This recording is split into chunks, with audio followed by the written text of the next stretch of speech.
함께 한번 기도하겠습니다. 사랑하는 하나님, 우리가 살아가는 우리 일생이 하나님 앞에 한 평생을 살아가지만 주님, 사실은 눈을 한번 감았다가 뜨면 사라지는 것 같은 그 세월을 살아감을 또한 주님 앞에 고백합니다. 하나님, 길다면 길고 짧다면 짧은 인생을 살아가는 과정 속에 주님, 우리가 우리를 창조해 주신 창조주의 목적을 기억할 수 있도록 주님께서 도와주시고, 주님, 하나님께서 우리를 만드신 목적, 우리 하나님께서 우리를 지으시고 인도하시는 목적을 하나님 우리의 삶 속에서 놀랍게 쫓아가며 살아갈 수 있는 주님의 사람이 되어갈 수 있도록 아버지 도우시고 함께하여 주옵소서. 성령 하나님, 주님께서 우리를 지으시고 인도하심에 감사드리며 모든 말씀 예수님 이름으로 기도드립니다. 아멘. 오늘은 시편 90편 1절부터 17절까지의 말씀을 함께 읽겠습니다. 시편 90편 1절부터 17절까지의 말씀입니다. 시편 90편의 말씀 함께 읽도록 하겠습니다. 시작. 주여, 주는 대대에 우리의 거처가 되셨나이다. 산이 생기기 전 땅과 세계도 주께서 조성하시기 전 곧 영원부터 영원까지 주는 하나님이시니이다. 주께서 사람을 티끌로 돌아가게 하시고 말씀하시기를 너희 인생들은 돌아가라 하셨사오니 주의 목전에는 천년이 지나간 어제 같으며 밤의 한순간 같을 뿐이니이다. 주께서 그들을 홍수처럼 쓸어가시니이다. 그들은 잠깐 자는 것 같으며 아침에 돋는 풀 같으니이다. 푸른 아침에 꽃이 피어 자라다가 저녁에는 시들어 마르나이다. 우리는 주의 노에 소멸되며 주의 분내심에 놀라나이다. 주께서 우리의 죄악을 주의 앞에 놓으시며 우리의 은밀한 죄를 주의 얼굴빛 가운데에 두셨사오니 우리의 모든 날이 다 주의 분노 속에 지나가며 우리의 평생이 순식간에 다하였나이다. 우리의 연수가 70이요 강건하면 80이라도 그 연수의 자랑은 수고와 슬픔뿐이요 신속히 가니 우리가 날아가나이다. 누가 주의 노여움의 능력을 알며 누가 주의 진노의 두려움을 알리까? 우리에게 우리 날 계수함을 가르치사 지혜로운 마음을 얻게 하소서.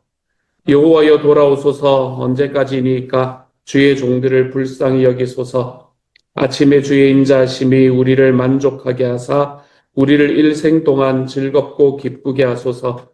우리를 괴롭게 하신 날 수대로와 우리가 화를 당한 연수대로 우리를 기쁘게 하소서. 주께서 행하신 일을 주의 종들에게 나타내시며 주의 영광을 그들의 자손에게 나타내소서. 주 우리 하나님의 은총을 우리에게 내리게 하사 우리의 손이 행한 일을 우리에게 견고하게 하소서. 우리의 손이 행한 일을 견고하게 하소서. 아멘. 시편의 말씀으로 들어옵니다. 시편의 90편의 말씀은 시편은 전체 5권으로 나누어지거든요. 시편의 5권으로 나누어질 때에 네 번째 책의 시작이 바로 시편 90편의 말씀입니다. 시편 90편의 말씀의 제일 앞에 보면 제4권이라고 적혀 있는 것을 또한 볼 수 있게 됩니다.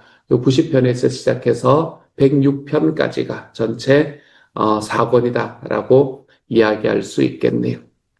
이 시편에 나오는 5권의 책들은 이 모세오경의 순서, 모세오경의 주제를 쫓아간다라고 이야기를 하고 있습니다. 그래서 우리 첫 번째 나오는 시편 첫 번째 나오는 1편부터 41편까지가 창세기와 비견되는 창조주 하나님을 찬송하는 이야기.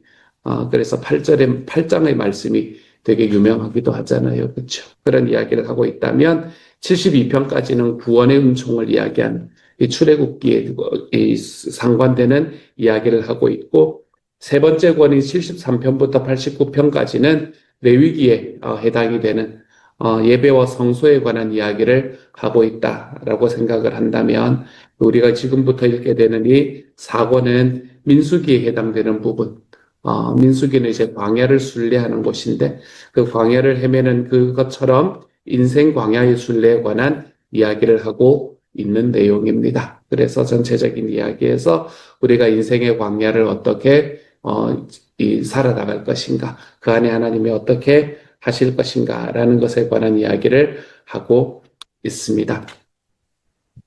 어, 시편에 많은 저자들이 있는데 그 중에서 오늘의 말씀의 저자는 하나님의 사람 모세다라고 이야기를 합니다. 하나님의 사람 모세의 기도라고 이야기를 하는 내용. 그래서 이 사람은 아마도 위대한 하나님의 사람일 거고, 그리고 이스라엘 백성이 출애굽을 할 때에 그 출애굽 역사의 산 증인이었던 사람이 바로 모세였지 않습니까? 그렇죠? 그래서 하나님의 인도하심 속에서 우리 인생의 광야의 길을 걸어가는 데 필요한 지혜가 무엇인가라는 것을 우리에게 보여주는 첫 번째 시편으로 이 모세가 쓴 시편 90편의 말씀이 놓여져 있는 겁니다. 모세의 첫 번째 기도는 무엇인가? 1절은 이렇게 말합니다. 주여, 주는 대대에 우리의 거처가 되셨나이다 라고 고백합니다. 모세의 기도의 첫 번째 내용은 주님은 우리의 거처이십니다 라고 고백하고 있네요. 여기서 거처라는 말은 무엇을 말하나 하면 집하고는 조금 느낌이 다른데, 이 거처라는 말은 왜 동물들 있잖아요. 동물들 중에서도 집에서 길러지던 동물들 말고 야생 동물들 있잖아요. 그렇죠? 이 야생 동물들이 이제 하루 종일 힘든 하루를 다 마치고 난 다음에 이제 집으로 돌아가서 이렇게 돌아가는 그 둥지, 그 돌아가는 그 보금자리, 그것을 가리키는 말이 바로 여기서 거처라는 말이라고 할 수 있습니다.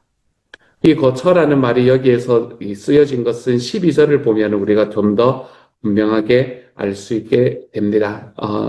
12절에서는 뭐라고 그걸 신명기에 이 32장에 나오는 12절에 보면 뭐라고 이야기하나 하면, 주님께서 그를 황무지에서 짐승이 부르짖는 광야에서 만나시고 보호하시며 보호하시고 자기의 눈동자같이 지키셨다. 이렇게 이야기한단 말이에요. 그러니까 이스라엘 백성들이 광야를 이렇게 도는 이야기를 신명기 32장에서는 뭐라고 이야기를 하나 하면, 이게 짐승들이 광야에 부르짖는 그러니까 짐승이 그 부르짖는 광야에서 누군가를 만난 것처럼 이스라엘 백성들이 이 출애굽 상황 속에서 광야 속에서 하나님을 만났다라고 이야기를 하는 것으로 말하고 있습니다. 그러면서 그 동물뿐만이 아니라 독수리와도 이야기를 하죠. 비교를 하죠.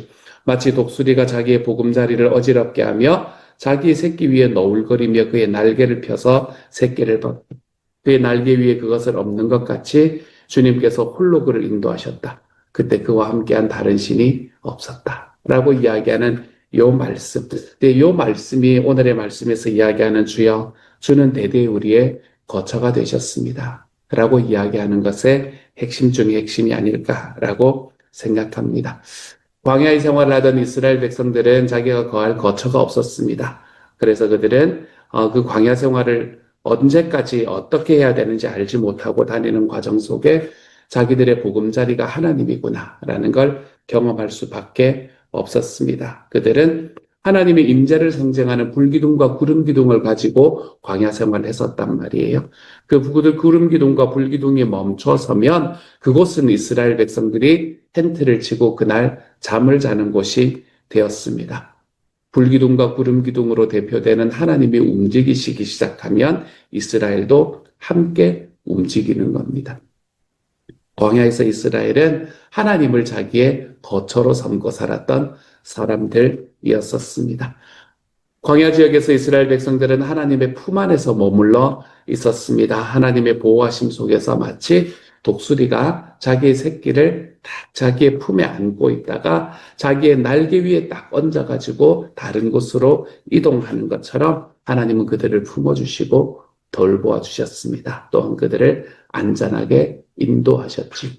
이처럼 이스라엘 백성들이 모든 광야의 생활을 행해 나가는 과정 속에 자신들을 돌보신 하나님, 자신들을 끝까지 돌보셨던 그 하나님을 오늘 모세는 뭐라고 표현하나 하면 하나님은 우리의 거처가 되셨습니다. 라고 표현을 하고 있는 겁니다. 근데 모세는 이렇게 자기의 시대에 하나님이 자기의 거처가 되셨다라는 이 이야기를 하는 것이 자기의 시대에만 해당되는 것이 아니다라는 걸 사실 너무나 분명히 잘 알고 있었던 것 같습니다. 그 이전의 세대에도 하나님께서는 그러셨고 그 이후에 올 세대에도 그러하다는 것을 알고 있었었죠. 그래서 오늘 1절에서 주여 주는 대대에 우리의 거처가 되셨습니다. 라고 고백하고 있습니다. 모든 세대에 걸쳐서 하나님은 주님을 신뢰하는 주님의 백성이라면 그 모두에게 거처가 되어 주셨습니다. 그 말은 지금도 주님을 신뢰하고 걸어가는 저와 여러분에게도 주님은 우리의 거처가 되어 주신다는 이야기입니다. 하나님께서 아담과 하와에게 에덴이라는 동산을 주셨잖아요. 그렇죠? 하나님께서 사람을 처음에 창조하시고 그들에게 에덴이라는 완벽한 동산을 준비해 주셨는데 하나님의 에덴이라는 이 동산을 준비해 주신 이유가 무엇인가 하면 당연히 하나님이 아담과 하와를 돌보시고 보호하시기 위해서 하나님은 그들에게 에덴이라는 곳을 주셨습니다. 그들은 에덴 동산 안에 거하고 있었지만 사실은 에덴 동산이라고 불리는 하나님의 품 안에 거하고 있었다라고 이야기해도 아무런 무리가 없는 거죠. 아브라함에게는 어떻습니까? 아브라함에게 자신이 한 번도 가보지 못한 땅으로 너는 가라라고 하나님께서 명령하셨던 것은 눈에 보이는 땅에 정착하기도 전에 하나님이 이 아브라함이 거할 거처가 되어주셨다는 것을 의미하고 있는 겁니다. 하나님께서 아브라함은 지금은 알지 못하지만 어디로 가야 할지 어디에 정착해야 될지 이미 하나님 안에서는 다 알고 계신다는 것이고 아브라함은 그 하나님을 자기의 거처를 삼아 자기가 알지 못하는 땅으로 걸어갈 수 있게 되었던 겁니다. 하나님의 품 안에서 돌보시는 것 그리고 하나님의 인도하심을 받으면서 살아가게 하시려는 하나님의 계획이 바로 거기에 있었기 때문에 아브라함은 그 길을 걸어갈 수 있었던 것이었죠. 아담과 하와도 하나님께서는 자기의 품 안에 품으시며 그들을 돌보셨던 분이 하나님이셨습니다. 아브라함도 그가 어느 곳으로 갈지 알지 못할 때에 하나님은 이미 그를 품고 그를 자기의 계획 안으로 끌어들이신 분이 바로 하나님이셨습니다. 모세에게도 이스라엘 백성에게도 하나님께서는 이스라엘 백성들이 그 광야의 길을 걸어가는 동안에 그 광야의 길이 어디로 갈지 어떻게 갈지 어디에서 머물지를 품어주시고 보호하시면서 인도해 가신 분이 바로 하나님이십니다. 그렇게 주님은 대대의 사람들의 거처가 되어 주셨습니다. 하나님은 변하지 않는다라는 건 너무 분명하지 않습니까? 그렇죠? 변하지 않는 하나님께서는 그 모든 이들에게 든든한 거처가 되어 주셨던 하나님께서는 오늘을 살아가는 저와 여러분에게도 든든한 거처가 되어 주십니다. 우리의 삶을 보호하시고 우리의 삶을 인도하십니다. 우리가 세상에서 광야와 같은 세상에서 이리 치이고 저리 치이고 그렇게 치이는 과정 속에 내가 내 삶이 어떻게 변화되는 것인지에 대한 이 두려움과 걱정, 근심 속에 사로잡혀 있는 이 과정 속에서도 사랑하는 여러분, 변치 않으시는 우리 하나님은 모세에게 그렇게 되어주셨던 우리 하나님은 오늘을 살아가는 저와 여러분에게도 대대에 우리의 거처가 되어주시는 분이 실합니다. 그러니 그 하나님을 의지하고 살아갈 수 있는 오늘 하루가 되어 가시기를 소망합니다. 주님은 우리를 자녀 삼으시고 자녀인 우리를 끝까지 보호하시고 끝까지 인도하시고 품으시는 분이 바로 우리 아버지시다라는 걸 말씀은 끊임없이 우리에게 이야기를 하고 계시니까요.